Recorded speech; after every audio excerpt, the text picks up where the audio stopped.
The 4 schools being transformed into dynamic TVET centers are namely Angers Secondary, Grand Riviere Secondary, PI Secondary, and the Stanley John Odlum Secondary Schools.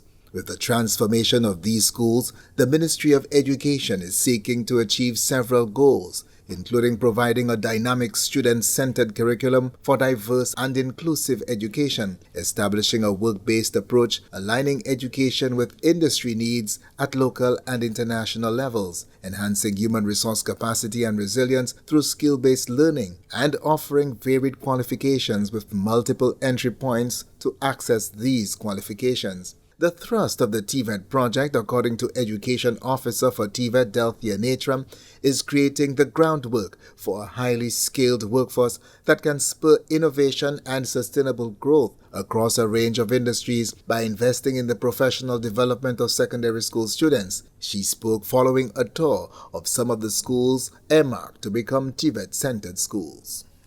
The students who will be attending those schools or who are already attending some of these schools, they will be on a career pathway.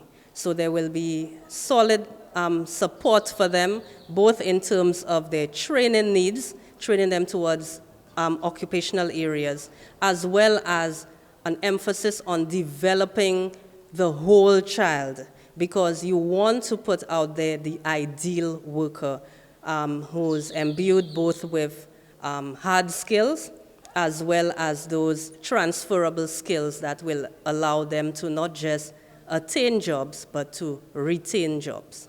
One of the fundamental aims of these centers is to strengthen industry collaborations and connect educational and training needs with the community and the formal education system. Ms. Natram says her unit as well as the plant and equipment team have been monitoring the works which are ongoing to ensure they meet the required specifications for the various TVET courses which will be introduced to the schools. Because we are responding to industry standards, and so we want to ensure that the rooms meet the training needs of both the facilitators and the students. Some of the rooms we've seen, we're quite excited. Areas like cosmetology, barbering, we saw some new kitchens that can be used for pastry and cake baking and decorating. So we're pretty excited about some of the works. Director of Works with the Ministry, Hubert Hart, says apart from the usual challenges associated with construction work, his team is happy with the work accomplished thus far.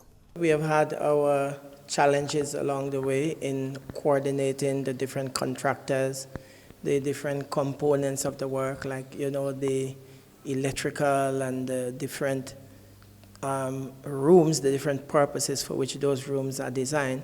So that took quite a bit of coordination to get it going right, but I think at the moment from this recent visit, we are looking very good, and I'm very pleased with the progress we've made so far.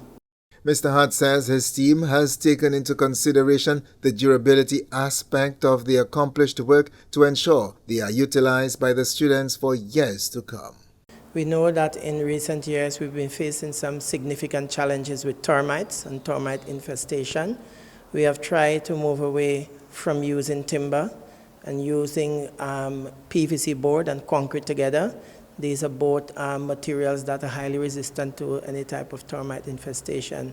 So we have really focused on materials that will have high durability and that can withstand high and frequent use, particularly in this case by students.